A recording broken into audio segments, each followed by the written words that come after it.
In this video, we're going to talk about support and resistance, and we're going to cover the basics of this concept. Now, there's three things that a stock can do.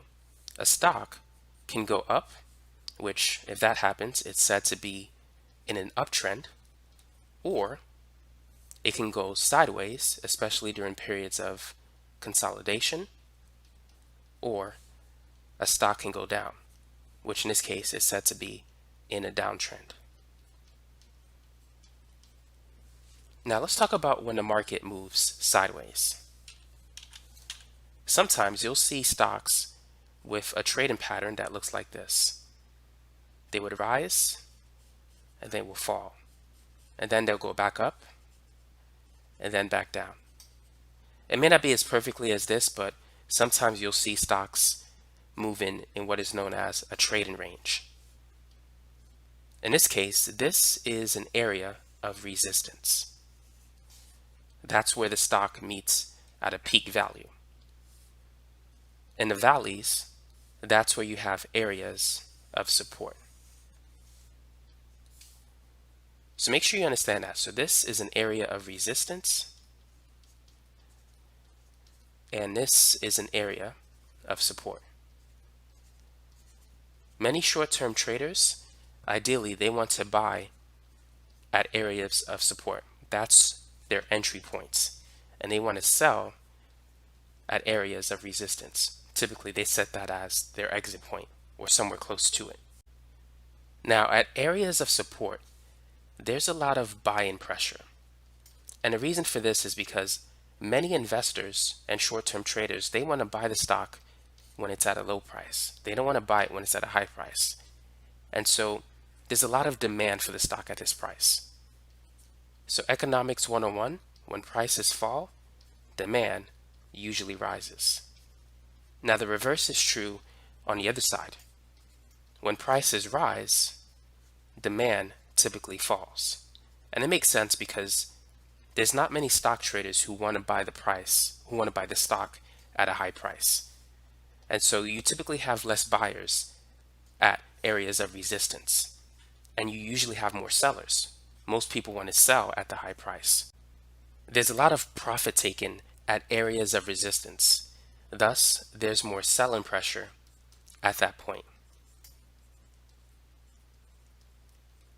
Now, when a stock reaches an area of resistance, it doesn't always have to go down.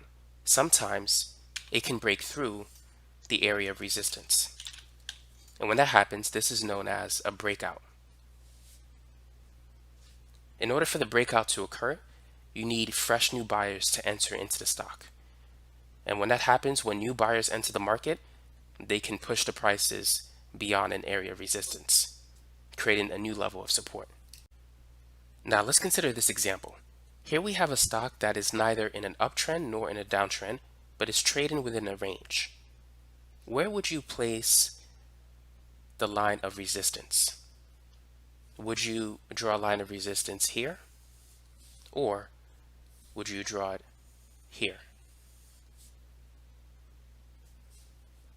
It's better to draw the line of resistance where the price of the stock touches that resistance level multiple times.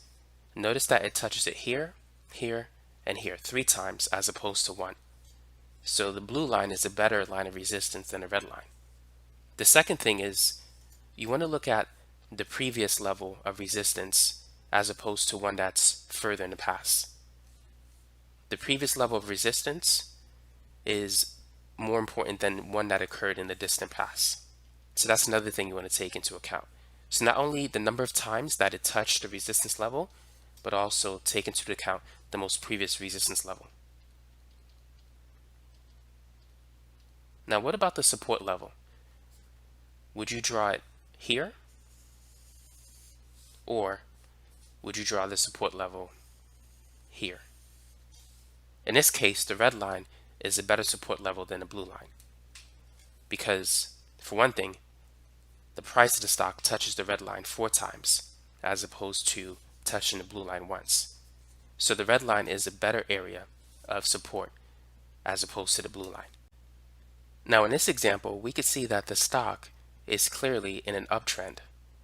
the price of the stock is generally moving in the upward direction. Notice that the stock is making higher highs, but it's also making higher lows. So whenever you see that, whenever a stock makes higher highs and higher lows, that tells you that the stock is in an uptrend. So this represents area of support, and here we have areas of resistance. So you might be wondering why the stock goes like this while it's trending upward instead of just going in this direction. Well, it has to do with the relative number of short-term traders and long-term traders. So analyzing the short-term aspect of the stock, here the short-term traders are buying, and here the short-term traders are selling. Now, the general price movement of the stock is upward. So that means that over time, there's a lot of long-term investors buying a stock. And because there's more buying pressure than selling pressure in the long run, the price of the stock generally moves in the upward direction. Now, perhaps you heard that when buying stocks in an uptrend, it's always better to buy on the pullback rather than just buying it anywhere, especially in areas of resistance. Now, let's talk about why it makes more financial sense to buy it at the pullback. And let's use math to help us to see why. So what we're going to do is we're going to calculate the ROI, the return on investment, which is basically equal to the profit divided by the cost of investment times 100%. So let's say trader A buys the stock at the resistance level 40, and then he holds it and sells it at the next resistance level of 50. So he would experience a profit of $10 per share, and his cost of investment will be $40. So 10 divided by 40 times 100%, his ROI would be 25%. Now let's say that investor B buys a stock at the pullback that is at $20, and then he sells it at 50. His profit will be the difference between 50 and 20.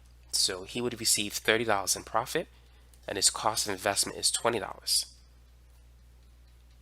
And when you multiply that by 100%, his ROI will be 150%.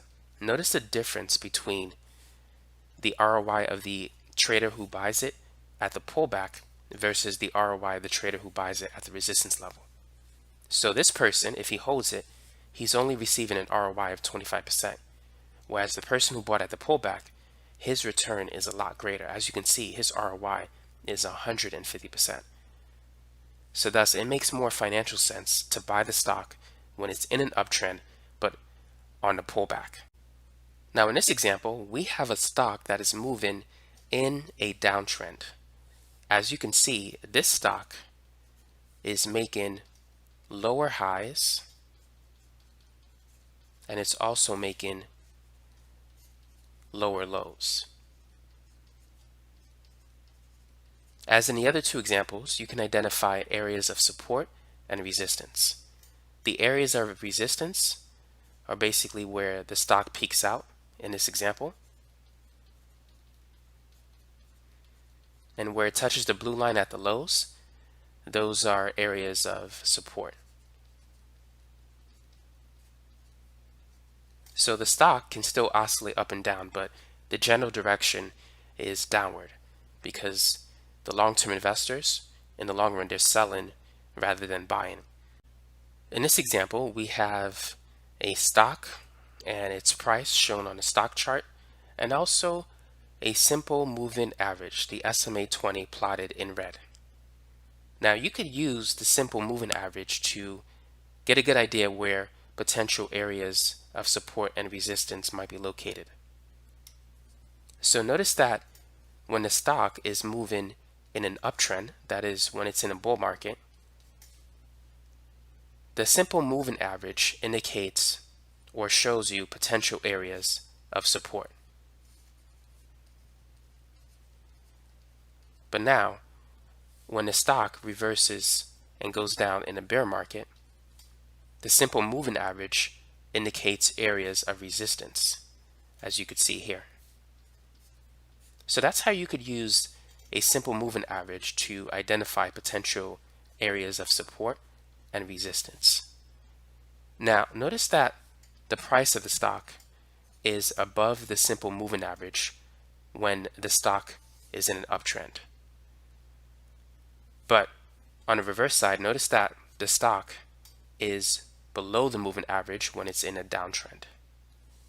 That's another important characteristic that you want to keep in mind. So the price is above the SMA when the stock is moving in an uptrend, but it's lower than the SMA when the stock is moving in a downtrend.